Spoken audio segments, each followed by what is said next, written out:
Brooks, starring Eve Arden.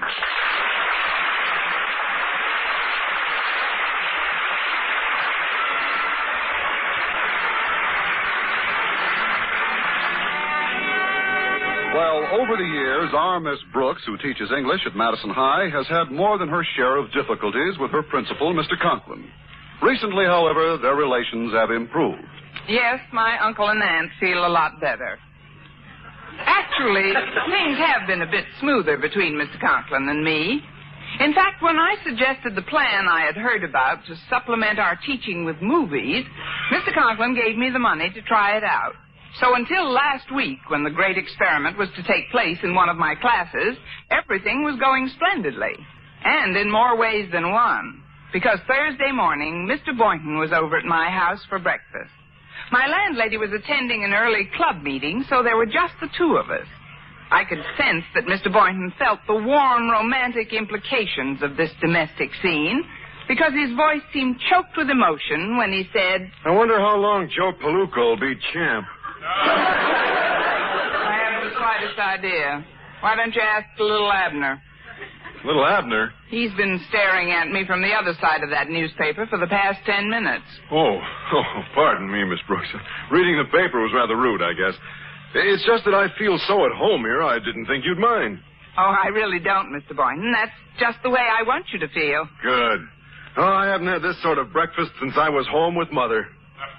Well, have you ever thought that you might enjoy a breakfast like this every day, Mr. Boynton? Of course I have, Miss Brooks, many times. But Dad needs her too much for Mom to come down here.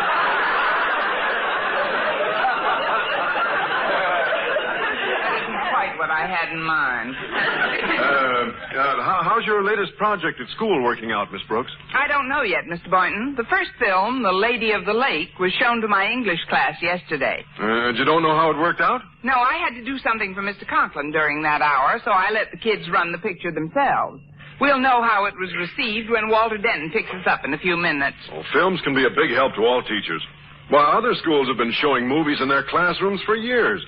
I wonder why Mr. Conklin would never allow it at Madison before. He hates popcorn. Mrs. Davis is very fond of the idea, though. In fact, she's showing a film at her club's breakfast this morning. She rented it from the same place I did. What picture did she rent? A little number called Shearing Sheep at Big Billabong, Australia. Oh? What's it about? It's about shearing sheep at Big Billabong, Australia. It's perfect for the ladies in Mrs. Davis's club. Shearing sheep in Australia. Why should that be perfect for the ladies in Mrs. Davis' club? There are some pretty woolly ladies in Mrs. Davis's club. Oh, that must be Walter. Come on in. The door's open. I'm anxious to hear how your audio-visual experiment was received by the English class. If past performances mean anything, I know exactly what happened 5 minutes after I left the room. What? They left the room. Well, what a pleasant surprise. Greetings to my two favorite faculty members, the fairest of the fair and the brawniest of the brawny. So it's just the padding in these shoulders that makes me look... You mean him. Hey, where's the effervescent Mrs. Davis this morning? She's fizzing at a ladies' club breakfast. Oh, that must be the same one Mom and Mrs. Conklin are attending. Walter, we're both anxious to hear how that audio-visual experiment worked out yesterday. Yes, how was the Lady of the Lake received, Walter? Oh, great, Miss Brooks. Yeah, unfortunately, the sound part of the projector didn't work, but the class made up for that. Oh, you never heard such whistling in your life. Whistling? At the Lady of the Lake? What did she do, come out? Not exactly, Miss Brooks. You see, the title on the can the picture came in said The Lady of the Lake, all right, but the picture turned out to be something called Sirens of the Screen, Past and Present. What? Yeah, and we put it on at 2 o'clock in the afternoon, and every fella in the class was late for dinner last night. But it's only a 15-minute short. I know, but we ran it 23 times. You don't mean that. Yeah, and we stopped the projector for 10 minutes every time we got to Marilyn Monroe. Woo, hell afternoon. What have you got planned for next week, Miss Brooks? A little epic called The Teacher Dies at Dawn. Mr. Conklin heard about this yet, Walter? Oh, I don't know, Miss Brooks. I hope he hasn't. I know what this project means to you, Miss Brooks. Well, cheer up, Mr. Boynton. Even if he has heard about it, we can still get a picture of the lady of the lake. What do you mean? I may drown myself.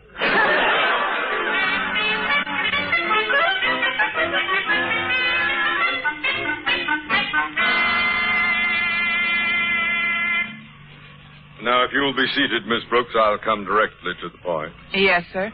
As an experiment in audio-visual education, I gave you not only permission, but also $15 to rent a projector and film of the poem, The Lady of the Lake. Something go wrong, Mr. Conklin?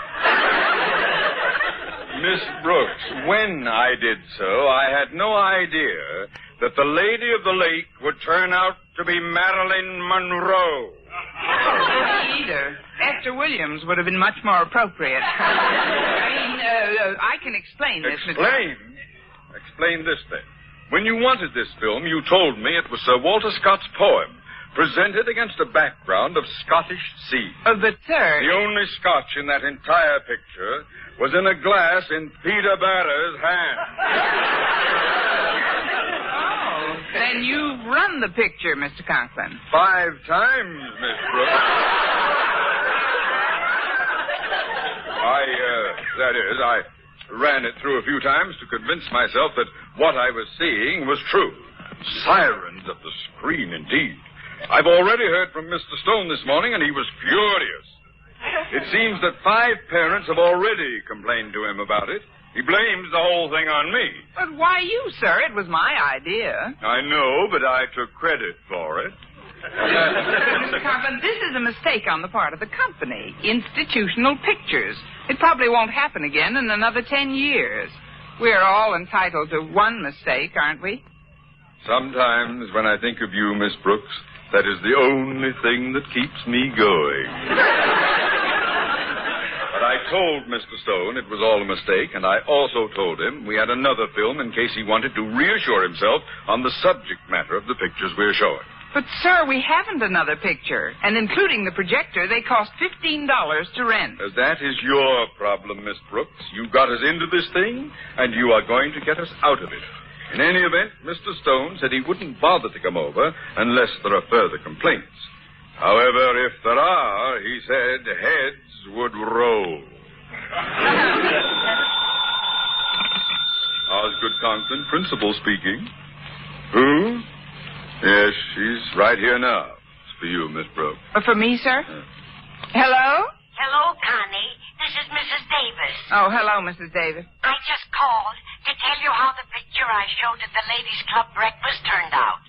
I gave full credit for the idea to you, of course, and I told the ladies that this was the identical sort of picture being shown at Madison High. I see. Well, how did Shearing Sheep at Big Billabong turn out? Oh, those scenes in the nightclub were terrific, dear. In the nightclub? Yes, and the ones in the showgirls' dressing room were even more sensational. What? Well, where were the sheep? You know, that's what we were wondering, too.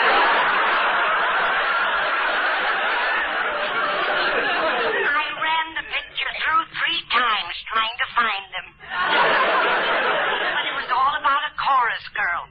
However, none of the ladies seemed to mind. That is, none except Mrs. Stone. Mrs. Stone was there? What did she say, Mrs. Davis? Oh, she didn't say a thing, dear. She just fainted. I hope I haven't disturbed you, dear. Oh, not at all, Mrs. Davis. My tongue always sticks to the roof of my mouth in the morning. I'll speak to you later. Goodbye. Goodbye, dear. What was that all about, Miss Brooks? Mr. Conklin, did Mr. Stone really say heads would roll if there was another complaint? That's exactly what he said, Miss Brooks. What about it? Nothing, sir. Only I wonder how we'll both look when we're 10 inches shorter.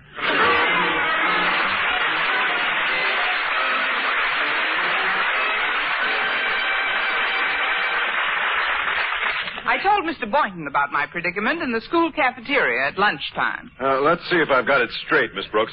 You must have another film here to show Mr. Stone when he arrives this afternoon, or the entire project goes right out the window. Followed swiftly by me. And the cost of renting a new film and projector is $15, which I've got to get somewhere. Isn't Mr. Conklin giving you anything? Yes, 2 hours in which to dig it up. Well, you can count on me for part of the $15. Oh, really, Mr. Boynton? What part? $2.35. Here's the 35 cents now. Well, thanks, Mr. Boynton, but where's the $2? Oh, just a second till I take off my shoe. You mean you've got $2 in your shoe? Oh, no, I've only got $1 in my shoe. Where's the other $1? In my hat band. You'd make a nervous wreck out of a hold-up man. I do appreciate you. Hello, Miss Brooks. Hello, Mr. Boynton. Oh, hello, Harriet. I hope I'm not interrupting anything, but Mr. Boynton, what are you doing with your shoe off? He's just airing out his money. What is it, Harriet? Well, first, Daddy asked me to tell you to be sure to be in his office with the new film by 3:30, because that's when Mr. Stone's due to arrive. And secondly, knowing the position you're in, I went around to all the girls and took up a collection for you. I'm beginning to feel like a charity case. Remember the old proverb, Miss Brooks. Pride goeth before a fall. That I knoweth. And at this point, I'm not going to turn down anything. I knew you needed $15, so I canvassed about 30 girls, Miss Brooks. I told them to cough up as much as they could. How much did you collect? 80 cents. That's not much of a cost. I've also got $1 of my own I want to lend you. Oh, no, really, Harriet. I wouldn't dream of taking but Miss Brooks... Well, all right, dear, if you insist. Where is the $1? I'll give it to you as soon as I go down to my locker after lunch. The $1's in your locker? Well, not exactly, Miss Brooks, but that's the only place I can remove the stocking I'm wearing over it. If the wallet industry depended on this school, it'd go broke. Well, thanks a lot, Harriet. Well, here's the money, Miss Brooks. I did the very best I could. I knew all the precincts hadn't been heard from. Oh, did you take up a collection too, Walter? Oh, yes, sir. I went around to all the fellas in your English lit class, Miss Brooks, and I told them you needed 15 iron men for a new film, and since they'd all seen Sirens of the Screen, this was one little way of expressing their gratitude. Oh, and how much did you collect? 65 cents. Done a bigger business with Lady of the Lake. Oh, but that's not all. I want to lend you $1 of my own, which I've kept for just such an emergency. Thanks, Walter. Where is it? Well, you know that good luck charm I wear around my neck with my mother's picture in it? Yes. Oh, that's not my mother. It's George Washington. They always said there was more to you people than meets the eye. Now, let's see. Mr. Boynton has $2.35 for me, Harriet $1.80, and Walter $1.65. That comes to approximately $6. Then I've got another couple of dollars of my own. Well, I didn't think you had any money, Miss Brooks. Where did you get $2? Remember when I went to the dentist last week? Yes. Well, I stashed $2 away in a temporary filling.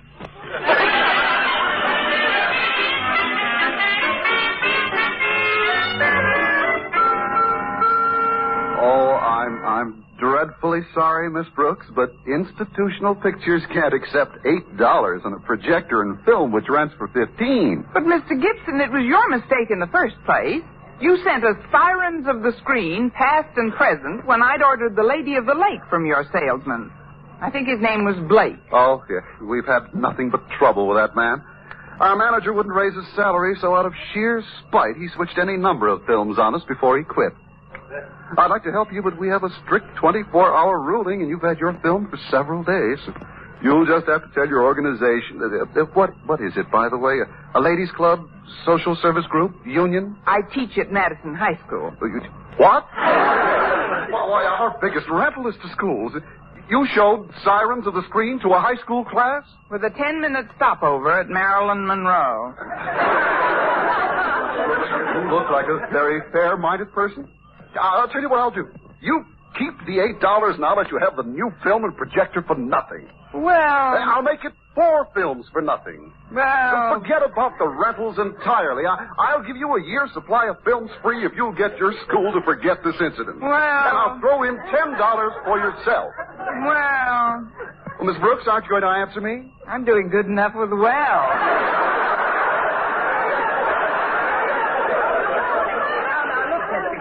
Just give me a good film to show the head of our school board when he comes to Madison this afternoon, and we'll call it square.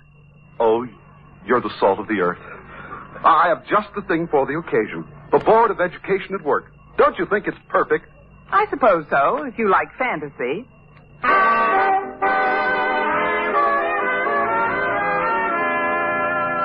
Well, when Mr. Gibson agreed to rectify his mistake and give me a new film to show Mr. Stone, it seemed that my troubles were just about over. At 3 that afternoon, we were getting everything ready in Mr. Conklin's office. Well, the projector's all set up, Miss Brooks. All we have to do when Mr. Conklin and Mr. Stone get here is turn the switch and run the film. Yeah, this office ought to be a perfect projection room. You see, the way I've fixed the shades, no light can get in through the windows at all. Oh, you've done a beautiful job, Walter. There's only one thing that bothers me. The sound on this projector doesn't work. With Mr. Conklin in the room, nobody will notice the difference. We've still got a few minutes before Daddy gets here. Why don't we run the film through once for the 4 of us? Good idea, Harriet. Let's sit down. Yeah, but there are only 2 chairs in this room. Where are the 4 of us going to sit? We can worry about that when the lights are out. What are you talking about? What Walter means is that he and Harriet can share the big, comfortable chair that Mr. Conklin keeps for visitors. Yeah, but what about the 2 of us? We can divide this narrow one. And don't look so panicky. We can either show the film or just turn out the lights and wait until Mr. Conklin and Mr. Stone get here. Just turn out the lights? What good will that do? Does that answer your question? Maybe we'd better run the film. I was afraid you'd see it that way. All right, Walter, turn off the desk light and let's get started. Yes, ma'am. There we are. Gosh, I can't see a thing. Where are you, Miss Brooks? Are you seated yet? After you, Mr. Barton. That is, I'll sit on the edge of the chair nearest the projector switch. Now, are we all set, Walter? Walter? They're all set. Well, here goes. Oh, what a magnificent view of the Rock of Gibraltar. I feel as if I could reach out and touch it. You're staring at my chin, Miss Brooks. You're, leaning rather close to me. How nice of you to notice.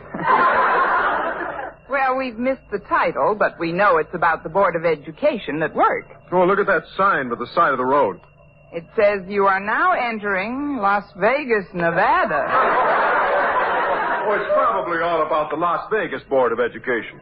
I hope you're right. Of course I am. There they are now, all working around a table.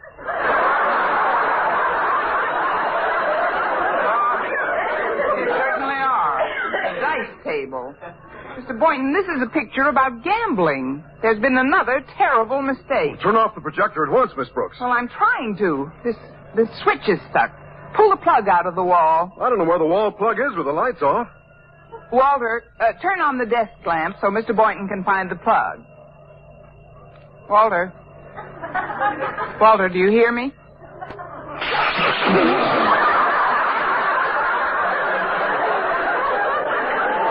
You're a big help. Can you find it in the dark, Mr. Boynton? Well, I'll try.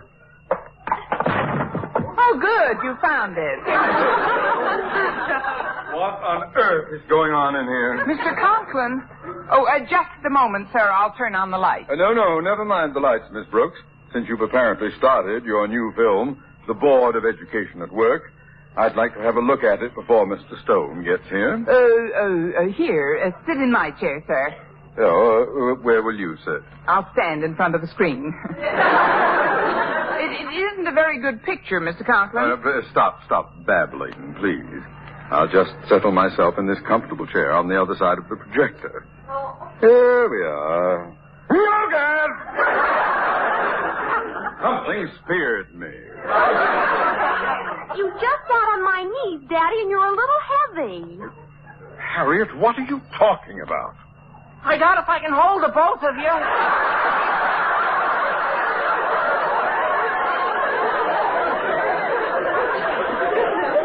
Jen, where are you? He's between the devil and the deep blue sea. Well, turn on those wall lights, Boynton. Yes, sir. Aha. Harriet, I want you and Denton to leave this room at once. Through my inner office, please. and I'll speak to you both later. Very well, Daddy.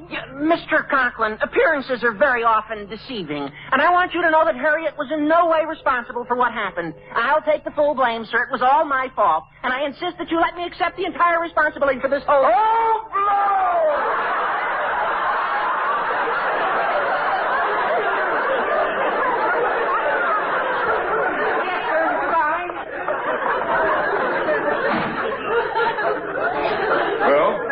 Stone ought to be here any minute now, and we can get rolling again. At least our heads can. Mr. Conklin, I thought that... Oh, please, come in. Well, good afternoon, Mr. Stone. Good afternoon, Osgood. Hello, Mr. Boynton, Miss Brooks. Hello, Mr. Stone. Want to go for a nice walk? A walk? I came over here to see a movie. That's what I mean. Let's walk over and see a movie. The Bijou has a fine Marlon Brando picture. Miss Brooks, what are you jabbering about? Now, turn off the lights, Boynton, and I'll put the plug back in the wall here. If you say so, Mr. Conklin. Ah, there you are, Mr. Stone. What a scene. The members of the Board of Education gathered round a table rolling dice. Now, it's certainly a far cry from the reports you heard about the picture yesterday with the shocking exhibition of movie queens and...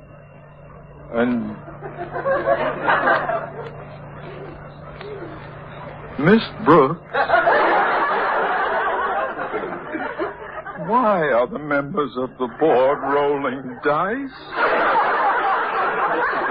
The blackjack dealers are on strike. Pull that plug. I'm turning these lights on. So all my suspicions were true, Osgood. Your moral laxity is undermining this entire institution. Oh, pardon this interruption, Miss Brooks, but there's been another mistake. Now he tells me. Who is this man? It's Mr. Gibson, the man who rented us the film. Well, I'll do anything to rectify my mistake, Miss Brooks. Why, I'll even... Oh, hello, Mr. Stone. Oh, you know Mr. Stone? He's evidently mistaking me for somebody else. Oh, no, sir. Well, don't you remember when that friend of yours got married last month? You rented 2 films from me for a smoker you gave him? Match anyone? What? Well, I remember it distinctly because one of the pictures caused all the hubbub today. Sirens of the screen, past and present. Oh, is that so? Well, for your information, when I flashed it on the screen that night, it turned out to be the Lady of the Lake. So, Mr. Stone, you are going to call my moral laxity to the attention of the Board of Education. Oh, you don't really think I meant that, do you, Osgood? Not on your tin type, my boy. If anything, it's Mr. Gibson who should be brought before the board. Oh, that would be a waste of time, Mr. Stone. A waste of time? The way Mr. Gibson operates, by the time he got there, he'd turn out to be Zsa Zsa Gabor.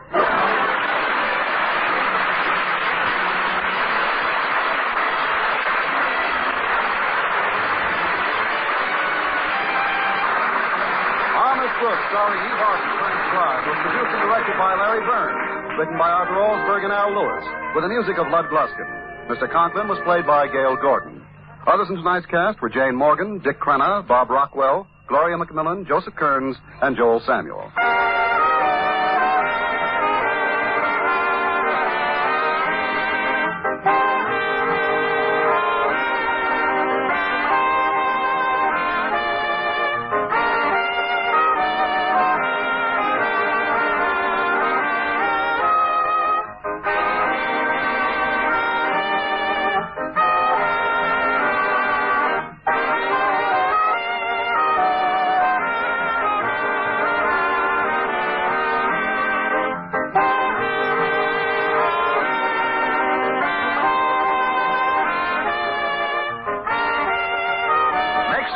Same time and over this same station, Eve Arden, in the role of Madison High School's favorite English teacher, Miss Brooks, will again call the student body together. Don't you be absent. Our Miss Brooks is presented each week through the worldwide facilities of the United States Armed Forces Radio and Television Service.